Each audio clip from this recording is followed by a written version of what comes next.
हूं आशा राय और आप देख रहे हैं माई पीडीए समाचार।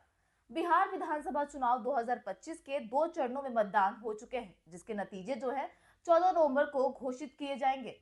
तमाम टीवी चैनल जो है उन्होंने अपने एग्जिट पोल्स जारी कर दिए, जिसमें एनडीए को बहुमत होते हुए दिखाया जा रहा है। लेकिन इसके चुनावी समीकरण जो क्या है, इसको अच्छे से हम आप सभी दर्शकों को समझाने के लिए हमारे साथ इस वक्त हमारे सहयोगी जो है असलम अब्बास जी मौजूद है, जिनसे हम कुछ हॉट सीट विधानसभा सीटों की बात करेंगे और जानेंगे कि उन पे क्या है, किसका पलड़ा भारी है और किसकी जीत वहां से हो सकती है।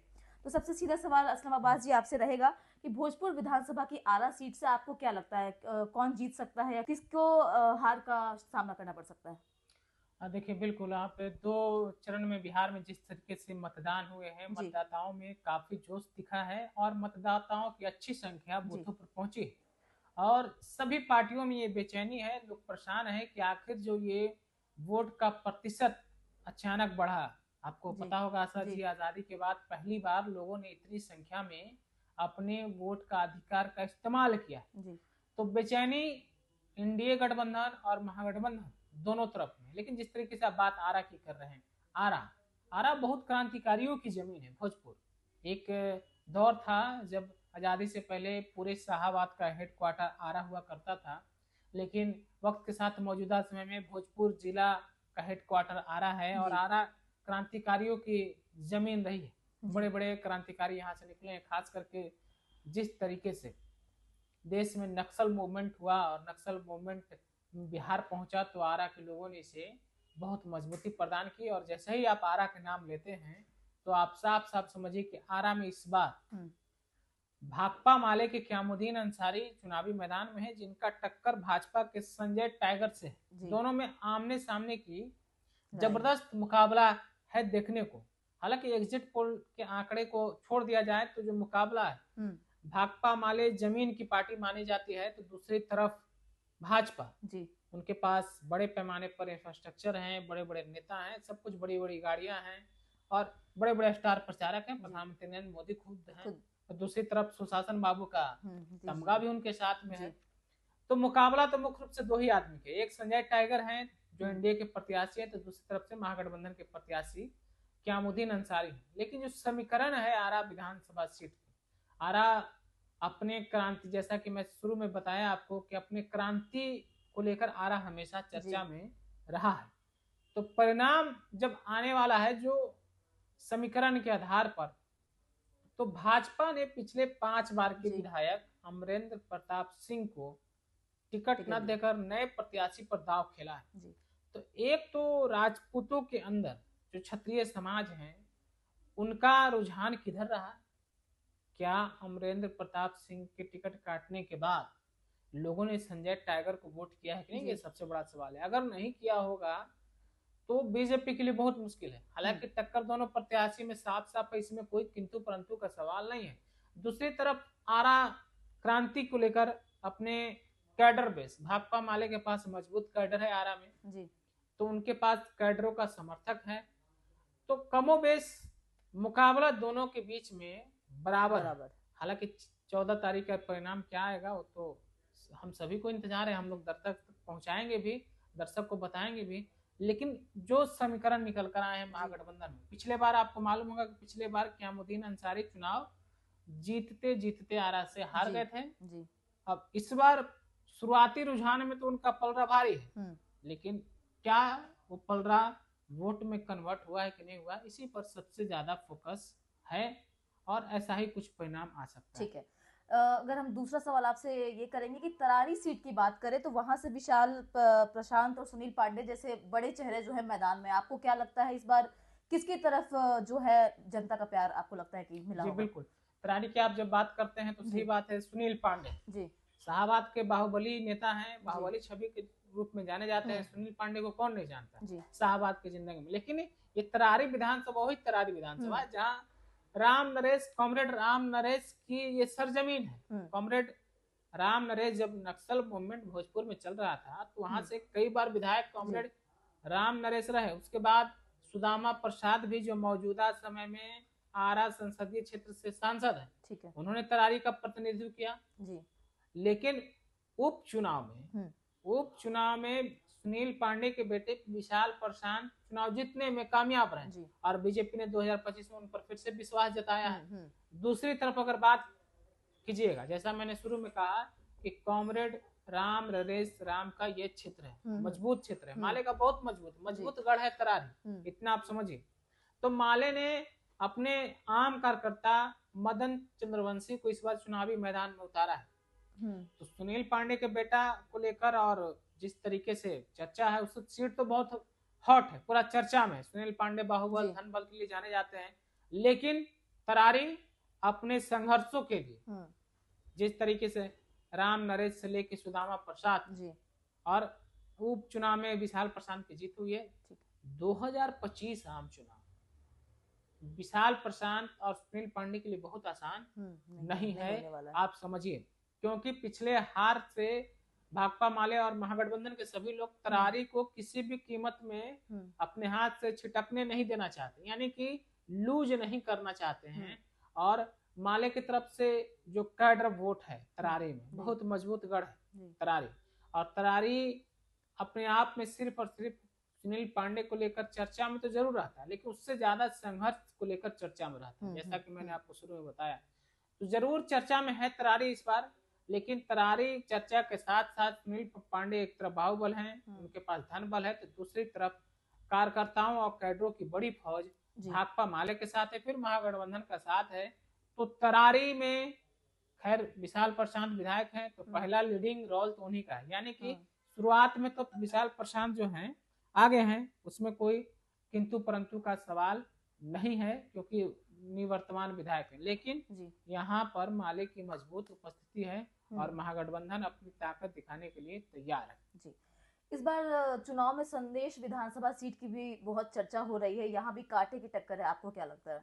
हाँ बिल्कुल, संदेश को भला कौन भूल सकता है। भोजपुर जिला में संदेश का नाम लीजिए या फिर आप समझ जाइए, अरुण यादव जी, व्हाइट हाउस, पूरे बिहार में चर्चा, कितने रेड हुए, कितने छापेमारी हुए, उनके मकान का ही चर्चा खूब होता है। लोग कहते हैं बालू और रुपया में कोई अंतर नहीं है। तो अरुण यादव और संदेश दोनों का जो है संबंध बहुत घनिष्ठ संबंध है, इसमें कोई शक की बात नहीं है। लेकिन सबसे बड़ा सवाल है कि संदेश से इस बार जो है जो मुकाबला देखने को मिल रहा है, अरुण यादव को आरजेडी ने टिकट नहीं दिया है, उनका टिकट काट कर पार्टी ने उनके बेटे दीपू यादव को चुनावी मैदान में उतारा है। ये सबसे बड़ा सवाल है। आप खुद भी देख रहे हो कि दीपू यादव के सामने कौन चुनावी मैदान में, तो राधा चरण सेठ है, वो भी बालू माफिया हैं। देखिए दोनों, एक तरफ अरुण यादव बालू माफिया है, तो राधा चरण सेठ जनता दल यूनाइटेड से चुनावी मैदान में, वो भी बालू ही माफिया है। तो संदेश पुराने समय से अरुण यादव का मजबूत गढ़ है और अभी भी रहा है। लेकिन सबसे बड़ा सवाल है कि पुराने खिलाड़ी राधा चरण सेठ हैं, तो क्या अरुण यादव के बेटे उनको इस बार चुनावी मैदान में मात दे पाएंगे कि नहीं दे पाएंगे, ये सबसे बड़ा सवाल है। एज फैक्टर भी है। एक तरफ पुराने मंझाए खिलाड़ी राधा चरण सेठ हैं, जिनके पास पूरे एनडीए कुनबा का समर्थन है, एनडीए के सभी लोग चुनावी मैदान में मजबूती के साथ प्रचार प्रसार में उतरे हैं। साथ ही साथ सुशासन बाबू का टैग भी राधा चरण सेठ का है, नीतीश कुमार का विकास, डबल इंजन का काम। तो कमजोरी अगर कहीं दिख रही है तो अरुण यादव के बेटे जो संदेश में इस बार चुनावी मैदान में है, आरजेडी के टिकट पर महागठबंधन के प्रत्याशी, क्या उनके पिताजी का जो बालू का, जो मैंने शुरू में कहा कि बालू किंग, पिताजी की जो छवि है, क्या उससे वो अपने आप को बाहर निकाल पाएंगे? नौजवान है, युवा है, क्या उससे बाहर निकल पाएंगे? और सबसे बड़ा सवाल है कि अगर बाहर निकल भी पाएंगे तो क्या जनता उन पर विश्वास कर पाई है कि नहीं कर पाई? ये तो 14 तारीख को पता चल ही जाएगा। 14 तारीख को पता चल जाएगा।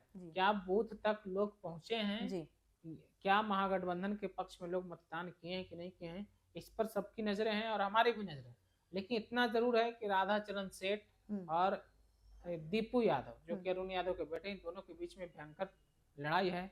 और पलरा जो शुरुआती जानकारी है संदेश से, अरुण यादव के बेटे दीपू यादव ही आगे चल रहे हैं, इस तरीके की वहां से आंकड़े निकल कर आए हैं। ठीक है, ये तो भोजपुर विधानसभा सीट की हमने बात की। अगर हम नजर डालें एक बार बक्सर की तरफ, तो आपको क्या लगता है इस बार किन सीटों पर नजर जो है बनी रहेगी? देखिए बक्सर बहुत ही मजबूत सरजमीन है। बक्सर में कहते हैं कि प्रभु राम का भी वहाँ बहुत बड़ा जो है आशीर्वाद रहा है। बक्सर गंगा का तट और ऋषि मुनियों की जमीन।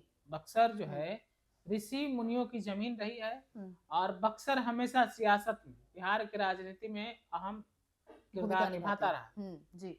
तो बक्सर में आप किस सीट की बात कर रही थी? जी, बक्सर, बक्सर में अगर हम बात करें तो हाँ, ब्रह्मपुरा सीट जो है वो ब्रह्मपुरा। हाँ काफी तो चर्चा में है। ब्रह्मपुर जो सीट है वो इस बार इसलिए चर्चा में ज्यादा बना हुआ है कि जी। ब्रह्मपुर सीट जो है हुलास पांडे वहां से चुनावी मैदान, जी। चिराग पासवान की पार्टी लोजपा राम विलास पासवान से एनडीए के प्रत्याशी हैं।